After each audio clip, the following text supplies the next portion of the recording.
Larry, how much leeway is there within the concept of freedom of expression in the classroom?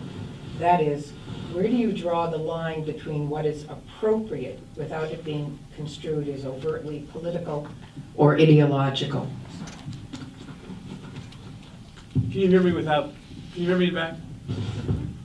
Look, I want to just first thank you, Laura, thank Lee, thank everybody for the chance to be part of this. I thought the play was fascinating and pointed up the richness and complexity of these issues in really a quite wonderful, wonderful way. Look, I don't think there are any absolutes in this. If you're in math class, you're not allowed to teach that 4 + 7 = 12. You don't have the freedom to teach that. You don't have the freedom in biology class to teach that creationism is true and evolution is not.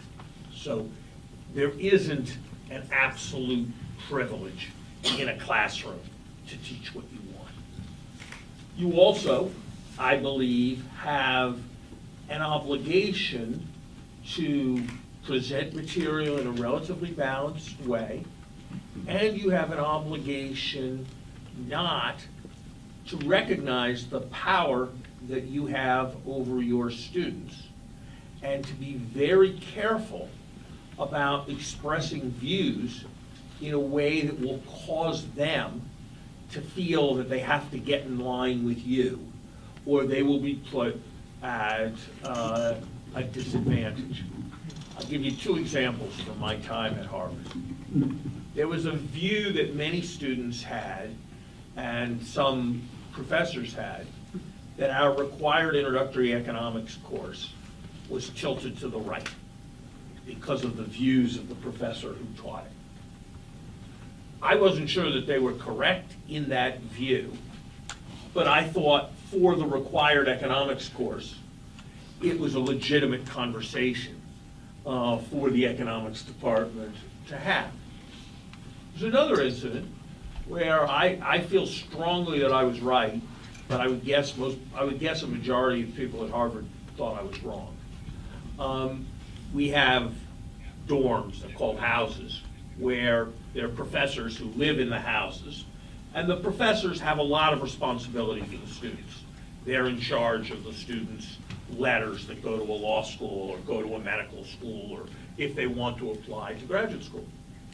And the professors who ran one of our houses used the house message system to say that the Iraq War was terrible, that there was a downtown protest of the Iraq War, that they would be going, and that they very much hoped that since the war was immoral, that their students would join them.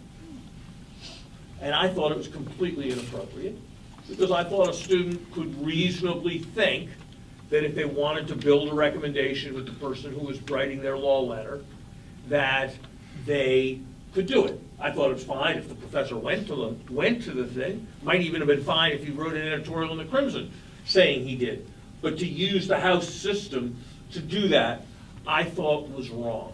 So yes, I do think that there has to be some limitation. You are given the classroom.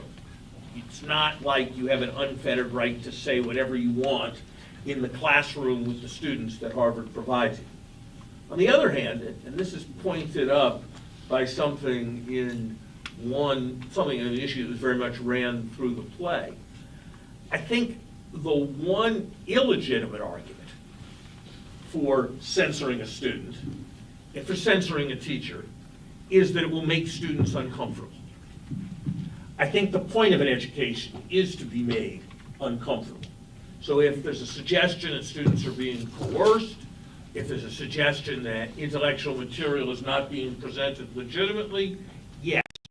If there's a suggestion that a particular book is offensive, or that a particular opinion is offensive to some students, well, my view is if you don't get offended badly by something that happens in your 4-year education, your 4-year education has failed you. And so that line of argument for restricting the freedom of expression I think, very problematic.